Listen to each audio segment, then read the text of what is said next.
নমস্কাৰ Nalbari digital YouTube চেনেলটোলৈ মই শৰীফুল ইছলামে আপোনাক স্বাগতম জনাইছোঁ। কেঞ্চাৰ স্কুল প্ৰাধিকৰণৰ ওপৰত আপোনালোকক এটা বিশেষ বাতৰি যোৱাকালি প্ৰকাশ কৰিছিলোঁ। আৰম্ভণিতে মই আপোনালোকক এই কথা জ্ঞাত কৰিম যে যোৱাৰ ২৭ তাৰিখৰ বৈঠকখনত অৱশ্যে উচ্চ স্তৰৰ বৈঠকখনত হায়াৰ ছেকেণ্ডেৰী লেভেলৰ যিখিনি কথা সেইখিনি বিস্তাৰিতভাৱে আলোচনা হৈছিল। তাত হয়তো LPMEৰ ক্ষেত্ৰত বিশেষ আলোচনা হোৱা বুলি আমি খবৰ লাভ কৰা নাই, কিন্তু ৪ ডিচেম্বৰ তাৰিখে পুনৰ এখন উচ্চস্তৰীয় বৈঠক হ'ব বুলি আমি খবৰ লাভ কৰিছোঁ। পৰতে আপোনালোকক এই খবৰ দিলোঁ। এতিয়া যিসকল ভিউৱাৰ্ছ এই চেনেলটোলৈ নতুনকৈ আহিছে, নলবাৰী ডিজিটেল আছাম এতিয়ালৈকে ছাবস্ক্ৰাইব কৰা নাই, অনুগ্ৰহ কৰি নলবাৰী ডিজিটেল ইউটিউব চেনেলটো ছাবস্ক্ৰাইব কৰি থ'ব আৰু কাষতে থকা বেল আইকনটো প্ৰেছ কৰি লাইক কমেণ্ট শ্বেয়াৰ কৰিব। আমি যোৱাকালি আপোনালোকক অসম উচ্চতৰ মাধ্যমিক শিক্ষা সংসদৰ অধ্যক্ষ দয়ানন্দ বৰগোহাঁই দেৱৰ এটা বিস্ফোৰণ ঘটাইছে। প্ৰকৃত বিস্ফোৰণটোত কি আছিলে আপোনালোকে হয়তো ইতিমধ্যে এই বাতৰি লাভ কৰিছে, কিন্তু মই এটা দায়িত্ব বুজি এই বাতৰি পুনৰবাৰ আপোনালোকৰ মাজত অলপ পলমকৈ হ'লেও দিবলৈ চেষ্টা কৰিছোঁ। অসম উচ্চতৰ মাধ্যমিক শিক্ষা সংসদ ধ্বংসৰ ষড়যন্ত্ৰ ৰচিছে। চাওক ভিডিঅ'ত কি কৈছিল দয়ানন্দ বৰগোহাঁই দেৱৰ বিস্ফোৰণটো আপোনালোকক প্ৰথম চাওক। অসম উচ্চতৰ মাধ্যমিক শিক্ষা সংসদ ধ্বংসৰ নিকৃষ্ট ষড়যন্ত্ৰ। এজন প্ৰভাৱশালী মন্ত্ৰীৰ আশীৰ্বাদত শিক্ষা সংসদৰ কাম কাজত ছেবাৰ অধ্যক্ষ ৰমেশ চান্দ জৈনৰ অবাধ হস্তক্ষেপ। শিক্ষা সংসদৰ ৩১টা কনিষ্ঠ সহায়কৰ নিযুক্তি বাতিলৰ পাছতেই সংসদৰ অধ্যক্ষ দয়ানন্দ বৰগোহাঁইৰ বিস্ফোৰণ। চৰকাৰৰ সিদ্ধান্তটো একপক্ষ, তেওঁলোকে ৰমেশ জৈনে যিটো কৈছে সেইটোকে মানি লৈছে। বেলেগৰ হতুৱাই তদন্ত কৰিলে এইটো ৰিপৰ্ট নাহে। I am confident. মই ক'লো যে কাউন্সিল জহন্নামে যাব। য়েছ, খেদিবৰ কাৰণেতো কোৰ্ট চলি আছে, 3টা কোৰ্ট হেৰি আছে। চান্স নাপালোঁ বুজিছে, এইখন অসমৰ কাৰণে কাম কৰিবলৈ চান্স নাপালোঁ। চান্স দিয়া নহ'ল, এতিয়াও চান্স আছিলে, নিদিয়ে, সেইটো জানো। কিন্তু কি উদ্দেশ্যত শিক্ষা সংসদৰ কাম কাজত হস্তক্ষেপ আৰম্ভ কৰিছে ছেবাৰ অধ্যক্ষ ৰমেশ চান্দ জৈনে? ছেবাত জৈনৰ কাৰ্যকাল অন্ত পৰিব 2021 মাৰ্চত, আৰু সেইবাবেই প্ৰভাৱশালী মন্ত্ৰীৰ আশীৰ্বাদ মূৰত লৈ ৰমেশ চান্দ জৈনৰ নতুন পৰিকল্পনা। উচ্চতৰ মাধ্যমিকৰ প্ৰথম বৰ্ষৰ নামভৰ্তি আৰু স্কুটি বিতৰণক কেন্দ্ৰ কৰিও সংঘাত হৈছিল ছেবা আৰু শিক্ষা সংসদৰ মাজত। এই সংঘাত সৃষ্টিত ৰমেশ চান্দ জৈনে গুৰুত্বপূৰ্ণ ভূমিকা লোৱাৰো অভিযোগ উঠিছে। তেওঁলোকে এনেকুৱা ধৰণৰ এটা সিদ্ধান্ত ল'লে যে আমাৰ কাউন্সিলৰ যোগ্যতা নাই, গতিকে বেলেগ এটা অৰ্গেনাইজেশ্যনক এই কামৰ দায়িত্ব দিব লাগে। এই বুলি ছেবাৰ পৰ্টেলত আমাৰ এডমিশ্যনৰ কথা যাবলৈ দিলে, যে এডমিশ্যনটো ছেবাৰ পৰ্টেলত হ'ব। সেইটো এটা আৰম্ভ হ'ল। কাঢ়ি নি তাক দিবলৈ লৈছে আটাইবোৰ। নিউ এডুকেশ্যন পলিচিত 9, 10, 11, 12 এটা বোৰ্ড হ'ব, আৰু সেই বোৰ্ডখন ৰমেশ চন্দ্ৰ জৈনক লাগে। মন কৰিবলগীয়া যে ৰমেশ চান্দ জৈনৰ তদন্ত প্ৰতিবেদনৰ ভিত্তিতে শেহতীয়াকৈ শিক্ষা সংসদৰ 31টা কনিষ্ঠ সহায়কৰ নিযুক্তি প্ৰক্ৰিয়া বাতিল কৰা হৈছে। কিন্তু শিক্ষা সংসদৰ সদস্য জৈনক এই নিযুক্তি কেলেংকাৰীৰ তদন্তৰ দায়িত্ব দিয়াৰ আঁৰত কাৰ চক্ৰান্ত আছিল? এই প্ৰশ্নৰ উত্তৰ বিচাৰিছে শিক্ষা সংসদৰ অধ্যক্ষ দয়ানন্দ বৰগোহাঁইয়ে। আমি আগতেই ক'ব পাৰিলোহেঁতেন যে তোমাৰ এনকুৱাৰী আমি নামানো, কিন্তু নাই কোৱা। সেইটো আমি জানো যে এইটো ভুল হৈছে। Whether Ramesh Jain can enquiry or not, we will go' to for RC Jain is a member of our council. A council member cannot enquiry against his own council. মই কৈছোঁ যে অবৈধ, তেওঁৰ ৰিপৰ্টটো অবৈধ। গভৰ্ণমেণ্টে দিয়াটোৱেতো ভুল কৰিলে, দিব নালাগিছিলে। আগতো ছেক্ৰেটাৰীক দি দিলে, আগৰ গভৰ্ণমেণ্টে ছেক্ৰেটাৰীক দি দিলে। আপোনাৰ গভৰ্ণমেণ্টৰ কথা কৈ আছোঁ। আপোনাৰ গভৰ্ণমেণ্ট এনেকুৱা গভৰ্ণমেণ্ট, মোৰ ছেক্ৰেটাৰীক মোৰ ওপৰত এনকুৱাৰী কৰিবলৈ দি দিয়ে, কি কৰিব এতিয়া? শিক্ষা সংসদৰ নিযুক্তি প্ৰক্ৰিয়াত কোনো ধৰণৰ আসোঁৱাহ নথকাৰ কথা প্ৰকাশ কৰি ৰমেশ চান্দ জৈনৰ কাম কাজক মুকলি সমালোচনা দয়ানন্দ বৰগোহাঁইৰ। 17 চনত প্ৰভিন্সিয়েলাইজেশ্যন যিটো এক্ট হৈছে, প্ৰভিন্সিয়েলাইজেশ্যন এক্টটো, এই এক্টখন জৈনে বনাইছে আৰু এজন অফিচাৰ লগত আছে, কোনো বাকী অফিচাৰ লগত নাই। নি এনেকুৱাকৈ বনাই দিলে এতিয়া ভেঞ্চাৰ স্কুল নহয়, 17 বছৰ, 18 বছৰ, 20 বছৰ কাম কৰি থকা মানুহবোৰৰ কি যুক্তি জানে?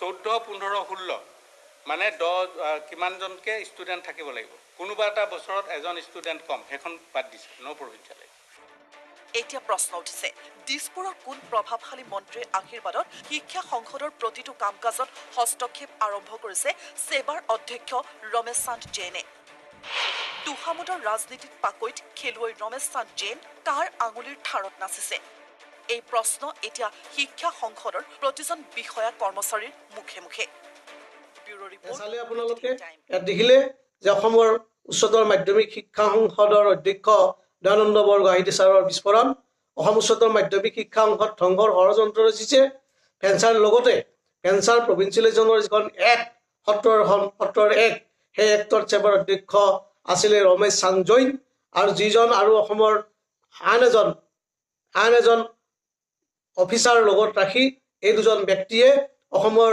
ফেঞ্চাৰ স্কুল প্ৰাধিকৰণৰ নতুন 17 এক্টখন তৈয়াৰ কৰিছিল আৰু এই এক্টখনে এতিয়া বৰ্তমান শিক্ষক সমাজৰ মূৰৰ কাপোৰণি হৈ পৰিছে অসমৰ আমি খবৰ পোৱা মতে অসমৰ এজন প্ৰভাৱশালী মন্ত্ৰীৰ আশীষ ধন্য হৈ অসমৰ শিক্ষা জগতখনত নিজস্ব মইমতালি কৰি শিক্ষা সংসদ ধ্বংস কৰাৰ লগতে 20-25 বছৰ ধৰি কৰ্মৰত ফেঞ্চাৰ স্কুলৰ শিক্ষকৰ জীৱনলৈ কাল ধুমুহা নমাই আনিছে এই 17 এক্টখনে আৰু এই যে দুজন ব্যক্তিয়ে এক তৈয়াৰ কৰি শিক্ষক সমাজৰ মাজলৈ যি মাতবাৰ মাৰিছে এইটো কিমান গ্ৰহণযোগ্য এই কথা খবৰ আপোনালোকে ইতিমধ্যে লাভ কৰিছে যিখন এক্টত এমিৰ কাৰণে 3+1 পেটাৰ্ণ য'ত পূৰ্বে 5+1 পেটাৰ্ণ আছিল কৰ্মৰত সকলো শিক্ষক তাত দৰমহা লাভ কৰিছিল হিন্দী শিক্ষক আছিল এৰাবিক শিক্ষক আছিল বা ছাবজেক্ট আন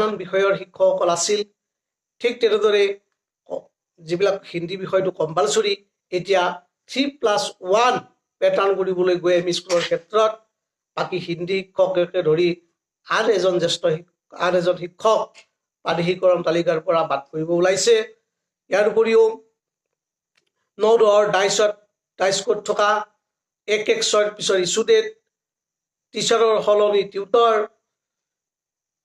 Hindi post Arabic post music craft teacher এই সকলোবোৰ 4 এনৰলমেণ্ট 30 তলৰ এনৰলমেণ্ট থাকিলে বিদ্যালয় প্ৰাধিকৰণৰ পৰা বঞ্চিত 3 বছৰ কণ্টিনিউৱাছলি 10জনকৈ ছাত্ৰ ছাত্ৰীয়ে HSLCত এটা নিৰ্দিষ্ট বিষয় যদি এপিয়াৰিং নহয় সেই বিষয়টো এডিশ্যনেল ছাবজেক্টবিলাকৰ ক্ষেত্ৰত সেই পদটো প্ৰাধিকৰণৰ পৰা বঞ্চিত ইত্যাদিকে ধৰি হায়াৰ ছেকেণ্ডেৰীৰ ক্ষেত্ৰত 104খন যে হায়াৰ ছেকেণ্ডেৰী প্ৰথম তালিকাত প্ৰাধিকৰণ তালিকাত নাম নোসোমালে তাৰ কাৰণ হিচাপে এইখনত তেখেতসকলৰ নিজৰ ছাত্ৰ ছাত্ৰীখিনিক আনৰ বিদ্যালয়ৰ নামত দেখুৱাই তেখেতসকলে পৰীক্ষা দিয়াইছিল গতিকে এই একমতে তেওঁলোকৰ পৰা সেই শিক্ষকসকল বঞ্চিত হ'ব লগা হৈছিল প্ৰাধিকৰণ তালিকাত গতিকে শিক্ষকসকলক এক্টৰ পিছত এক জাপি দি কোৱালিফিকেশ্যনৰ ক্ষেত্ৰতেই হওক বা আন বিভিন্ন অজুহাত দেখুৱাই তেখেতসকলক এক্টৰ ওপৰত এক জাপি দি 20-25 বছৰ ধৰি কৰ্মৰত শিক্ষকসকলৰ ওপৰত এক জাপি দি